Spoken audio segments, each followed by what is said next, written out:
এই এভরিওয়ান, চলে এসেছি একটা নতুন ভিডিও নিয়ে। আজকে বানাবো কাতলা মাছের সর্ষে পোস্ত। প্রথমে কড়ার মধ্যে কিছুটা পরিমাণ তেল নিয়ে আমরা মাছগুলোকে ভালো করে ভেজে নেব।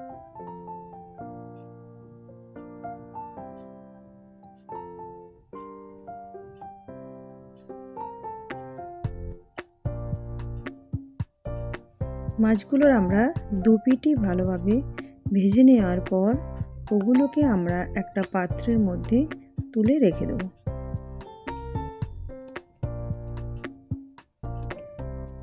তারপর ওই তেলের মধ্যে কিছুটা পরিমাণ তেল দিয়ে আমরা দিয়ে দেবো 5 ফোঁটা। 5 ফোড়নটা ভালোভাবে ভাজার পর তারপর দিয়ে দেবো ওর মধ্যে কেটে রাখা টমেটো এবং সামান্য পরিমাণে লবণ দিয়ে আমরা টমেটোটাকে ভালোভাবে ভেজে নেব। টমেটোটা যখন ভালোভাবে ভাজা হয়ে যাবে তারপর ওর মধ্যে দিয়ে দেবো আমরা সর্ষে পোস্তটা। দিয়ে দেবো সামান্য পরিমাণে হলুদ গুঁড়ো এবং লবণ। লঙ্কাটা আমি সর্ষে পোস্তর সঙ্গেই বেটেছিলাম, আর ওই জন্যে আর গুঁড়ো লঙ্কা দিলাম না। কিছুক্ষণ ফুটে যাওয়ার পর আমরা দিয়ে দেবো ভেজে রাখা মাছগুলো। সবশেষে দিয়ে দেবো ধনেপাতা।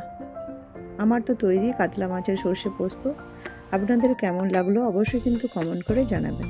আর আমার ভিডিও যদি আপনাদের ভালো লাগে অবশ্যই কিন্তু সাবস্ক্রাইব করবেন।